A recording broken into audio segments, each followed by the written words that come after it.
Radio Tehran, শুরু হচ্ছে বিশ্ব সংবাদ। ইন্নালিল্লাহ। আবার মধ্যপ্রাচ্যে তৃতীয় বিশ্বযুদ্ধ শুরু হয়ে গেল। মার্কিন যুক্তরাষ্ট্র ও ইরানের মধ্যে কোনো যুদ্ধবিরতি আসলে হবে না বলে ছাপ জানিয়ে দিয়েছে ইরান। চলছে হামলার পর হামলা। আর এরই মাঝে আমাদের হাতে এসে পৌঁছেছে এই যুদ্ধের সর্বশেষ গুরুত্বপূর্ণ সবথেকে তাজা আপডেট সংবাদ আপনাদের জানিয়ে দিব। প্রথমেই জানাবো, যুক্তরাষ্ট্র ও ইরান আলোচনা অনিশ্চিত, বন্ধই থাকছে হরমুজ প্রণালী।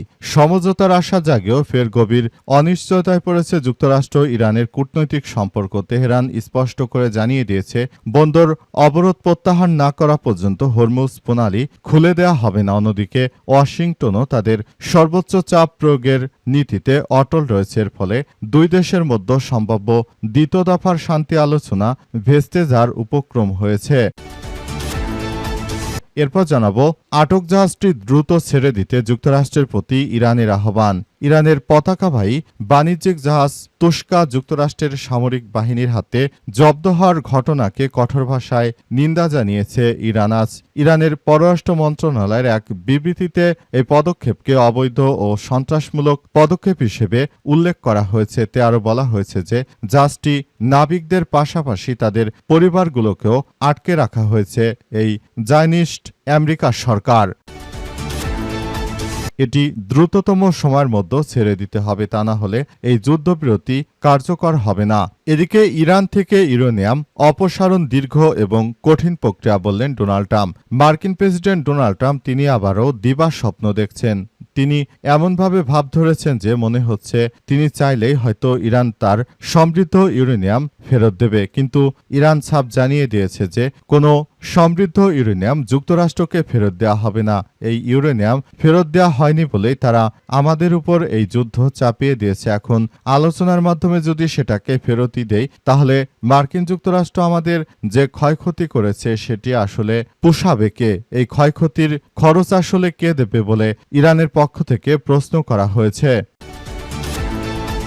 জানাবো, দ্য গার্ডিয়ানের প্রতিবেদন, ফিলিস্তিনিদের বাস্তুচ্যুত করতে যৌন নির্যাতনকে হাতিয়ার হিসেবে ব্যবহার করছে ইহুদিবাদী ইসরায়েল। অধিকৃত পশ্চিম তীরে ফিলিস্তিনিদের নিজেদের ঘরছাড়া করতে ইসরায়েলি সেনা ও বসতি স্থাপনকারীরা লিঙ্গভিত্তিক সহিংসতা, যৌন নিপীড়ক ও হয়রানির অস্ত্র হিসেবে ব্যবহার করছে, এমনটাই জানিয়েছে মানবাধিকার ও আইনি বিশেষজ্ঞরা। ফিলিস্তিনি নারী, পুরুষ ও শিশুরা এ বিষয়ে নানা ধরনের নির্যাতনের অভিযোগ তুলেছে। এবং সর্বশেষ জানাবো, কাপ্তাই সৌরশক্তি কেন্দ্র থেকে জাতীয় গ্রিডে যুক্ত হল ৬ কোটি ইউনিট বিদ্যুৎ। মধ্যপ্রাচ্যে চলমান যুদ্ধের কারণে বহু দেশকে অস্থিতিশীল বৈশ্বিক জ্বালানি তেল ও গ্যাসের বাজারের দিকে ঠেলে দিয়েছে। এই সংকটে বিদ্যুৎ খাতে সমাধান হতে পারে নবায়নযোগ্য জ্বালানি এবং সংকট মেটাতে সোলার প্ল্যান্ট বিদ্যুৎ খাতের ভূমিকা রাখতে পারে। নবায়নযোগ্য জ্বালানির দিকে ঝুঁকছে বিশ্ব। এরই সঙ্গে তাল মিলে ধীরে ধীরে গতিতে এগিয়ে যাচ্ছে বাংলাদেশ। রাঙামাটিতে কাপ্তায়ে ২০১৯ সালে নির্মিত দেশের প্রথম সরকারি সৌর বিদ্যুৎ কেন্দ্র নবায়নযোগ্য জ্বালানির সফল মডেল, যেখান থেকে সরাসরি জাতীয় গ্রিডে প্রতিদিন যুক্ত হচ্ছে ২৬,০০০ ইউনিট বিদ্যুৎ। একই সঙ্গে বিগত অর্ধযুগের বেশি সময় ৬ কোটি ইউনিট বিদ্যুৎ জাতীয় গ্রিডে যুক্ত হওয়ার মধ্য দিয়ে বিদ্যুৎ কেন্দ্রটি দেশের বিখ্যাত বিদ্যুৎ খাতে ভূমিকা রাখছে। প্রিয় দর্শক, এতক্ষণ শুনছিলেন সংবাদ শিরোনাম, এবারে বিস্তারিত। তবে তার আগে বন্ধুরা, অনুরোধ থাকবে এই সংবাদটিতে একটি লাইক দিন। এই চ্যানেলে আপনি নতুন হয়ে থাকলে আমাদের সংবাদটি দেখতে দেখতে চ্যানেলটি সাবস্ক্রাইব করে রাখুন। কমেন্ট করে বন্ধুরা আপনার মূল্যবান মতামত জানিয়ে দিন আপনি বিশ্বের কোন দেশ থেকে বা বাংলাদেশের কোন স্থান থেকে আমাদের সংবাদটি দেখছেন এবং শুনছেন। আর বন্ধুরা, সংবাদটি আপনার সোশ্যাল মিডিয়া ফেসবুকে শেয়ার করে বন্ধুদেরও দেখার সুযোগ করে দিন।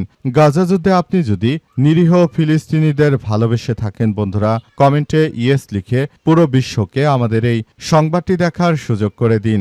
এবারে বিস্তারিত। যুক্তরাষ্ট্র ইরান আলোচনা অনিশ্চিত, বন্ধই থাকছে হরমুজ প্রণালী।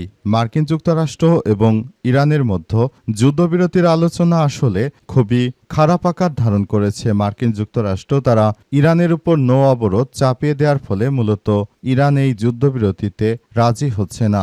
আর মার্কিন যুক্তরাষ্ট্র ইরানের উপর প্রেশারাইজ করে মূলত তাদেরকে এই যুদ্ধবিরতি করাতে অনেক বেশি প্রচেষ্টা চালিয়ে যাচ্ছে। তবে পরিস্থিতি যাই হোক না কেন, শেষ পর্যন্ত হয়তোবা এই যুদ্ধবিরতি কার্যকর করা হচ্ছে না। পুরো পরিস্থিতি এখন ধ্বংসস্তূপে পরিণত হচ্ছে। পরিস্থিতি খুবই ভয়াবহ আকার ধারণ করছে।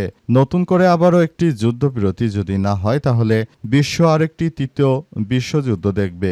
এটি একরকম শিওর করেই বলা যাচ্ছে। কারণ আজ যদি যুদ্ধবিরতি না হয়, তাহলে এটি আমাদের জন্য অত্যন্ত খারাপ কিছু বয়ে আনতে পারে বলে এমন ধারণা করা হচ্ছে। পরিস্থিতি যতটাই খারাপ আকার ধারণ করুক না কেন, পুরো মধ্যপ্রাচ্য জুড়ে দখলদার ইসরায়েলি বাহিনী যে ধরনের কার্যক্রমগুলো চালাচ্ছে, আসলে এটি কোনোভাবেই গ্রহণযোগ্য নয়। তারা লেবাননে নিরীহ মানুষ হত্যা করার যে পৈশাচিক ষড়যন্ত্র খেলায় মেতে উঠেছে এই দলটি, তারা হয়তো কখনোই তারা ভালো কিছুই অর্জন করতে পারবে না। কারণ মানুষ হত্যার মধ্য দিয়ে কেউ পৃথিবীতে প্রকৃতপক্ষে কোনো সফলতা অর্জন করতে পারেনি। সফলতা এতটা সহজ বিষয় নয় যে মানুষ হত্যা করে তারা ইতিহাসের একজন সফল ব্যক্তি হিসেবে ইতিহাসে জায়গা করে নেবে। এর আগে যারা সন্ত্রাসী হিসেবে ছিল, তাদের মৃত্যুর সময়টা ছিল অত্যন্ত কঠিন। এর মধ্যে চেঙ্গিস খানও ছিলেন, যিনি অসংখ্য মানুষকে হত্যা করেছিলেন নেতানিয়াহুর মতো, কিন্তু শেষ জীবনে মৃত্যুর সময় তিনি কঠিনভাবে মৃত্যুবরণ করেন। এর থেকেই বোঝা যায় আসলে এই পরিস্থিতিগুলো আমাদের সবার জন্য খুবই খারাপ কিছু বয়ে আনছে এবং এটি আমাদের জন্য অত্যন্ত জটিল একটি বিষয় হিসেবে দাঁড়িয়েছে বলে মনে করা হচ্ছে। তাই এই যুদ্ধবিরতি আসলে এই মুহূর্তে খুবই প্রয়োজন ছিল, কিন্তু নেতানিয়াহুর উস্কানিতে এই যুদ্ধবিরতি হয়তো বাতিল হয়ে যেতে পারে। আটক জাহাজটি দ্রুত ছেড়ে দিতে যুক্তরাষ্ট্রের প্রতি ইরানের আহ্বান।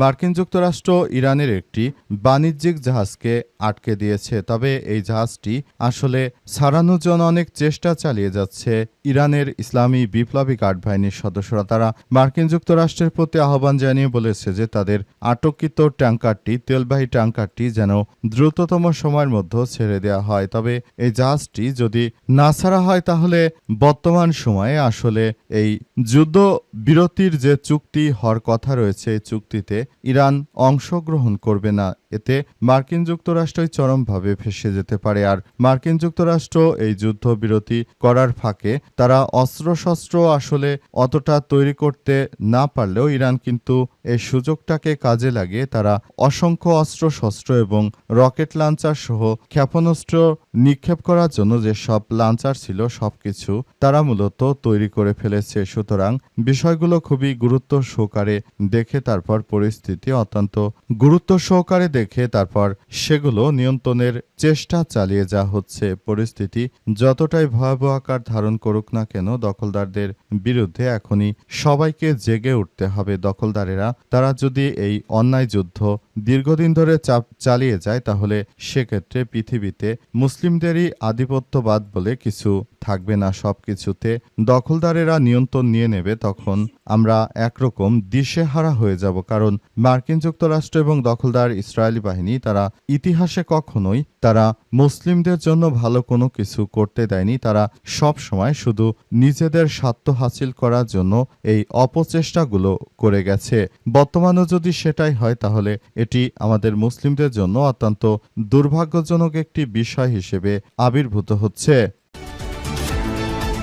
ইরান থেকে ইউরেনিয়াম অপসারণ দীর্ঘ ও কঠিন প্রক্রিয়া, বললেন ডোনাল্ড ট্রাম্প। ইরান থেকে ইউরেনিয়াম অপসারণ দীর্ঘ ও কঠিন প্রক্রিয়া বলে মন্তব্য করেছেন মার্কিন প্রেসিডেন্ট ডোনাল্ড ট্রাম্প। নিজের সামাজিক যোগাযোগ মাধ্যম ট্রুথ সোশ্যালে দেয়া এক পোস্টে তিনি এমন মন্তব্য করেছেন। খবরদার ডনের পোস্টে তিনি লিখেছেন, অপারেশন মিডনাইট হ্যামার ছিল ইরানের নিউক্লিয়ার ডাস্ট স্থাপনাগুলোর উপর সম্পূর্ণ সর্বাত্মক ধ্বংসযোগ্য। এর ফলে সেখান থেকে তা খনন করে বের করা হবে কঠিন ও অত্যন্ত কঠিন একটি প্রক্রিয়া। অপারেশন মিডনাইট হ্যামার গত বছরের জুনে ইরানে চালানো মার্কিন অভিযান, এতে যুক্তরাষ্ট্রের ১২৫টি সামরিক বিমান ইরানের ৩টি পারমাণবিক স্থাপনা ফোর্দো, নাতানজে ও ইস্পাহানে এই আক্রমণ চালায় এবং আক্রমণ চালিয়ে তারা মূলত ইরানের কোমর ভেঙে দেওয়ার জন্য সর্বাত্মকভাবে প্রচেষ্টা চালিয়ে যায়। আমরা মনে করি বর্তমান সময়ে এই মুহূর্তে আমরা যে প্রক্রিয়ার মধ্যে রয়েছি, আমরা মনে করি ভবিষ্যতে ইরানকে আর দাঁড়াতে দেব না। এর জন্য মার্কিন যুক্তরাষ্ট্র যা যা করণীয় থাকে সবগুলো করব বলে জানিয়েছেন মার্কিন প্রেসিডেন্ট ডোনাল্ড ট্রাম্প। তিনি ইতিমধ্যে সবাইকে নিয়ে এসব বিষয়গুলো খুবই গুরুত্ব সহকারে দেখছেন এবং তিনি আরও জানিয়েছেন যে ভবিষ্যতে আমরা পৃথিবীটাকে সুন্দরভাবে গড়ে তোলার পেছনে ইরানকে কখনোই আমরা আর দাঁড়াতে দেব না বলে মন্তব্য করেছেন তিনি এবং পুরো প্রক্রিয়াটি অত্যন্ত সুন্দরভাবে গড়ে তোলার মধ্য দিয়ে এগিয়ে যা হচ্ছে বলে নিশ্চিত করা হয়েছে। পুরো পরিস্থিতি দখলদার ইসরায়েলি বাহিনী আসলে পরিস্থিতি নিয়ন্ত্রণে রাখতে চেয়েছিল, কিন্তু আমরা করতে দেইনি বলে জানিয়েছে ইরান। ফিলিস্তিনিদের বাস্তুচ্যুত করতে যৌন নির্যাতনকে হাতিয়ার করেছে ইসরায়েল। দ্য গার্ডিয়ানের নিবন্ধ। অধিকৃত পশ্চিম ফিলিস্তিনে নিজেদের ঘরবাড়ি থেকে নিরীহ ফিলিস্তিনিদেরকে বের করে দিচ্ছে দখলদার ইসরায়েলি বাহিনী। তারা এমনভাবে কার্যক্রম চালাচ্ছে যে নিরীহ ফিলিস্তিনি মহিলাদের উপর বিশেষ করে তারা যৌন নির্যাতন চালিয়ে তাদের ঘরবাড়ি ছাড়া করছে।